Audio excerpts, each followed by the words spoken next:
प्रदेश कांग्रेसના પ્રવક્તા નિશાંત રાવલે હેમાંગ જોશી પર આકરા પ્રહાર કર્યા।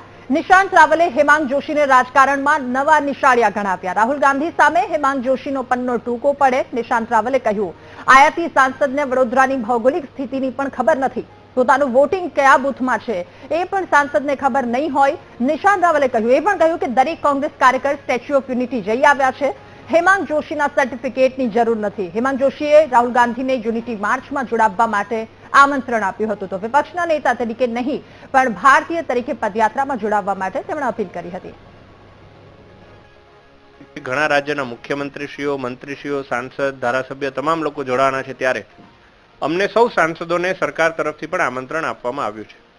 વડોદરા માટે ગર્વની વાત એ છે કે સમગ્ર રૂટમાં સૌથી મોટો ભાગ એ વડોદરાથી પસાર થાય છે, ત્યારે વડોદરાના સાંસદ તરીકે લોકસભાના અમારા સાથી વિપક્ષના નેતા અને કોંગ્રેસના આગેવાન શ્રી રાહુલભાઈ ગાંધીને મેં આ પત્ર લખ્યો છે કે આપ પણ આવો।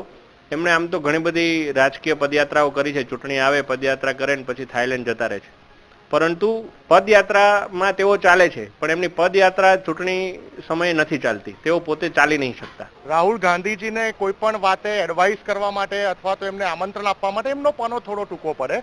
એમના કોઈ મંત્રી સંત્રી હોય અને રાહુલ ગાંધીજીને કોઈ આમંત્રણ આપે તો એના ઉપર કોંગ્રેસ પાર્ટી કદાચ થોડો ઘણો વિચાર પણ કરી શકે, પરંતુ વડોદરા શહેરની કમનસીબી કે વડોદરા શહેરને આયાતી સાંસદ જેવી રીતે મળ્યા। હેમાંગભાઈ જોશી રાજકારણમાં કદાચ હજી હમણાં થોડાક વર્ષોથી આવ્યા હશે, એક કાર્યકર્તા તરીકે ભૂમિકા ભજવતા હતા। વડોદરા શહેરની જીઓગ્રાફીથી એ વ્યાજબી નથી, એમને કોઈ નોલેજ નથી કે વડોદરા શહેરમાં કેટલા ઝોન આવ્યા। કદાચ મને લાગે છે કે માનનીય સાંસદ શ્રીને વડોદરામાં એમનું વોટિંગ કયા બૂથ નંબર ઉપર છે એ પણ નહીં ખબર હોય।